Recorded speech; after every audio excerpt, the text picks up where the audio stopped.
A Honda está na iminência de lançar aqui no mercado brasileiro o ZR-V.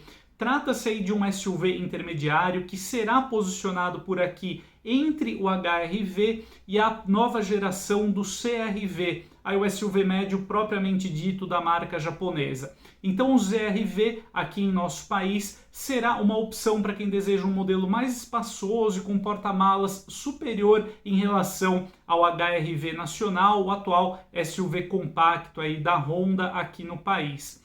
Então eu preparei hoje aqui um resumo sobre algumas credenciais técnicas, do Honda ZR-V, em primeiro lugar em relação ao HR-V nacional e depois já olhando aí para o segmento de SUVs intermediários como um todo, para a gente elaborar aí algumas perspectivas sobre o que podemos esperar para o modelo em termos de precificação.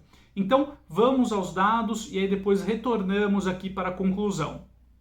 Então é isso, amigos. Começando aqui reunindo alguns dados do HR-V nacional em relação ao Honda ZR-V, que chegará então em breve aqui ao mercado brasileiro. Então nós temos no HR-V nacional 4,38 metros de comprimento, 1,79 metros de largura, 1,59 metros de altura e 2,61 metros de entre-eixos. Portanto, como é fato, o HR-V nacional é posicionado como SUV compacto e atua nessa categoria desde a sua estreia aqui no mercado brasileiro. Já no caso do ZR-V, o modelo alcança então 4,57 metros de comprimento, 1,84 metros de largura, 1,61 metros de altura e 2,65 metros de entre-eixos. Então, temos aí claramente todas as dimensões superando o ZR-V, quase em linha então aí com os demais SUVs intermediários aqui no mercado brasileiro. Nós vamos ver uma breve comparação do ZR-V em relação ao Compass e também ao Corolla Cross muito em breve. Mas então fica claro aqui essa diferença de posicionamento entre o ZR-V e o HR-V nacional. Então tem um espaço claro ali no portfólio da Honda, no qual o ZR-V poderá se encaixar. Em termos de porta-malas, vale destacar que o HR-V nacional, todas as versões contam aí com capacidade para 354 litros. No caso do ZR-V, olhando ali para os dados técnicos do modelo nos Estados Unidos, a Honda declara por lá uma capacidade para 690 litros. Porém, eu deixei aqui uma observação, porque esse padrão adotado então nos Estados Unidos considera a medição ali do assoalho, da base do porta-malas até o teto do veículo. E esse não é o padrão adotado aqui no Brasil, Aqui em nosso país, a referência é da base ali do porta-malas até a altura do encosto do banco traseiro. Então a referência nessa capacidade volumétrica aqui do ZR-V, de acordo com o padrão VDA no Brasil, certamente ela vai mudar e essa capacidade não será a mesma do que observamos lá nos Estados Unidos. Só fazendo também mais uma observação, gostaria apenas de explicar que o ZR-V lá na América do Norte, especificamente nos Estados Unidos, por exemplo, ele é o sucessor do HR-V por lá. Então os norte-americanos não terão o HR-V como ocorria até então. A Honda mudou a sua estratégia lá para a América do Norte e o ZR-V virou o sucessor do HR-V por lá. Mas ao contrário, aqui no Brasil haverá espaço sim tanto para o HR-V quanto o ZR-V e futuramente aí a geração mais recente do CR-V. Então, seguindo aqui para uma segunda derivada aqui da nossa análise, envolvendo aqui então a questão mecânica, nós temos o HR-V nacional hoje em dia podendo ser encontrado e com motorização 1.5 aspirada bicombustível nas suas versões de entrada. Esse propulsor ele entrega até 126 cavalos, independente do combustível, e 15,5 kg de torque com gasolina e alcança até 15,8 kgfm de torque com etanol. Independente da motorização, o HR-V nacional conta apenas com câmbio automático CVT.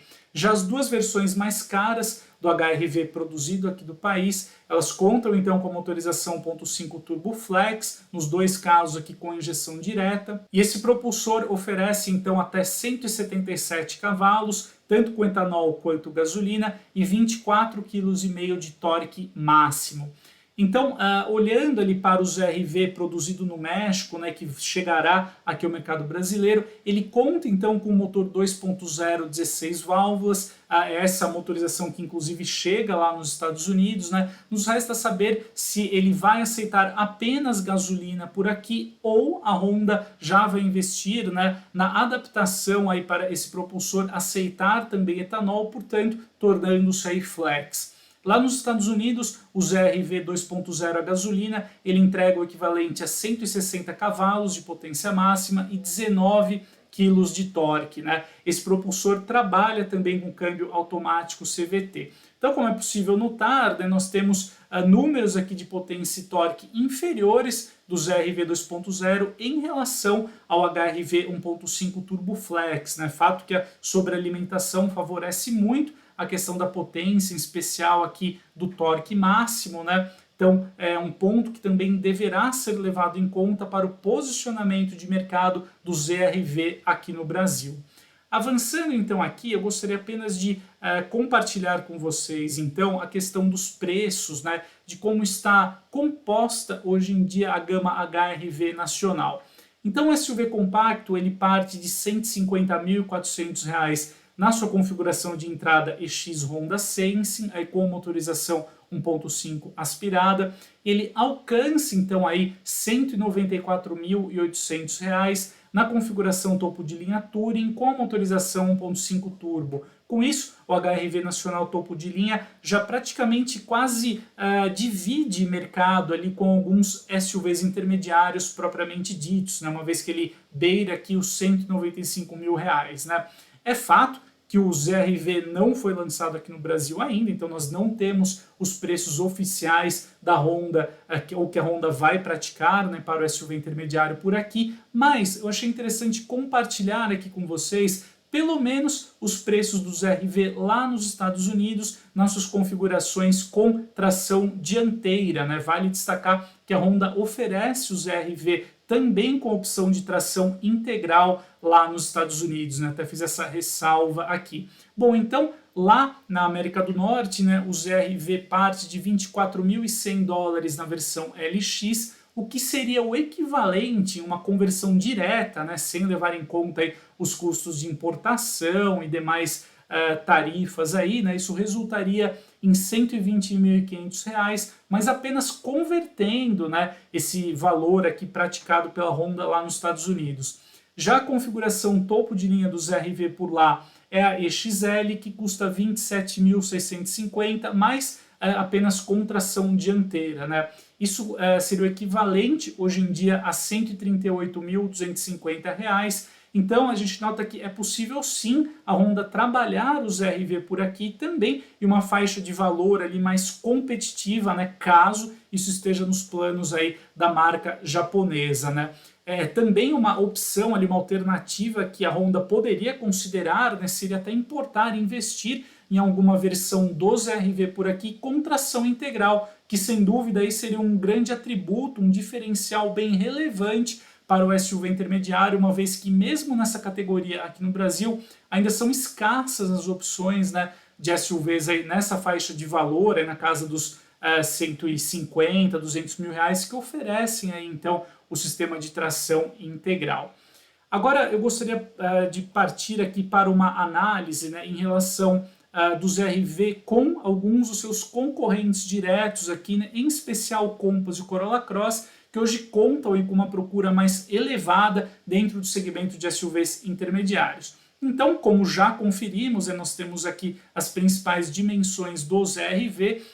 Só fazendo uma observação, pessoal, eu deixei de lado aqui a questão do porta-malas, né, porque como eu já disse, eu não quero criar nenhuma confusão aqui, né, ou incutir em algum erro, né, uma vez que nós não temos a capacidade do porta-malas oficial do ZR-V aqui no Brasil. Então vamos esperar, né, o lançamento do modelo para a gente conferir esse dado, para ir confrontar, né, o ZR-V em relação aos principais rivais, né, de uma forma mais igual, né, por assim dizer. Então, vamos centrar aqui a nossa comparação, né, nos dados técnicos que nós já possuímos e que não vão variar, né? Então, o ZR-V a gente tem um comprimento aqui bem maior, né, em relação ao Compass e o Corolla Cross. O Compass é o modelo mais compacto aqui, né, com 4,40 m de comprimento, e também o mais estreito, né, com 1,81 m de largura. Já o Corolla Cross alcança aqui 1,82 m, fica um pouquinho mais perto do Honda ZR-V. Em termos de altura, por sua vez, né, até por conta da sua orientação um pouquinho mais off-road,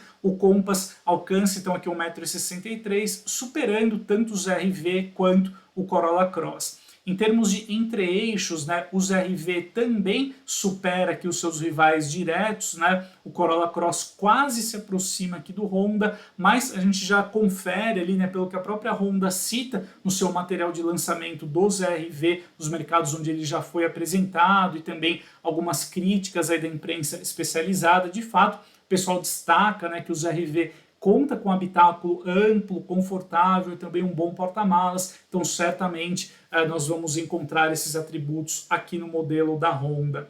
E aí, só para terminar esse trecho aqui do vídeo, eu levantei aqui os preços hoje em dia, tanto do Compass aqui, considerando apenas as versões Flex, né? Uma vez que, no caso do Compass Diesel, o preço sobe aí consideravelmente, mas também ele atua em uma outra com uma proposta diferente dentro do segmento, né? E aqui também eu reuni os preços do Corolla Cross, levando em conta apenas as opções não eletrificadas, né? Então hoje a gama Compass parte aí de R$ 178.590, a configuração Sport 1.3 Turbo Flex, então com a designação aqui T270, e o modelo alcança aqui R$ 240.990 na configuração Série S, que é a mais cara a oferecer a propulsão 1.3 Turbo, né? O Compass Série S, que também traz um alto conteúdo de tecnologia, aqui um amplo leque aí de assistentes de condução. Já no caso do Toyota Corolla Cross, ele inicia em R$ 160.690 na configuração XR com a motorização 2.0 Flex, então um valor bem mais competitivo. Eu reuni aqui os dados, né, só fazendo mais uma observação dos valores tabelados então aqui dos dois SUVs, né, descontando aí eventuais promoções ou incentivos das marcas, né. Voltando aqui para o Corolla Cross, então o modelo alcança aí R$ 193.990 na configuração GR Sport, que é a mais cara a oferecer o propulsor 2.0 Dynamic Force. Então é isso, amigos. Agora que já falamos das credenciais técnicas e também realizamos uma breve comparação, né, uma análise comparativa entre o HR-V nacional, o ZR-V e também os futuros rivais aí do SUV intermediário da Honda, eu acho que vale a pena a gente seguir aqui para a conclusão, tentando pelo menos, né, decifrar aí alguns caminhos que a Honda pode tomar com relação à estratégia comercial do ZR-V aqui no mercado brasileiro. Particularmente, eu acredito que a marca japonesa poderá encaixar então o ZR-V aqui no país entre as versões de entrada do HR-V nacional, portanto com motorização 1.5 aspirada, e os catálogos mais caros do HR-V com a motorização 1.5 Turbo Flex. Dessa forma, o ZR-V poderia chegar aqui ao mercado brasileiro com preços ali gravitando na faixa de 160 até 190, 195 mil reais, que é mais ou menos a estratégia comercial que a Toyota adota, né, para o Corolla Cross nacional com a motorização 2.0 Flex. Vale destacar, né, que o ZR-V ele conta ali com alguns atributos técnicos também bem interessantes, como por exemplo a suspensão independente nas 4 rodas com o layout multibraço no eixo traseiro. Também lá nos Estados Unidos, né, o SUV ele pode receber, dependendo da versão, um bom pacote de itens ali de tecnologia, com destaque para recursos como o monitoramento de pontos cegos, o assistente de permanência em faixa, o piloto automático adaptativo, entre outros itens. É praticamente certo, né, que a Honda também deverá importar o ZR-V aqui com esse bom conteúdo aí de assistência à condução.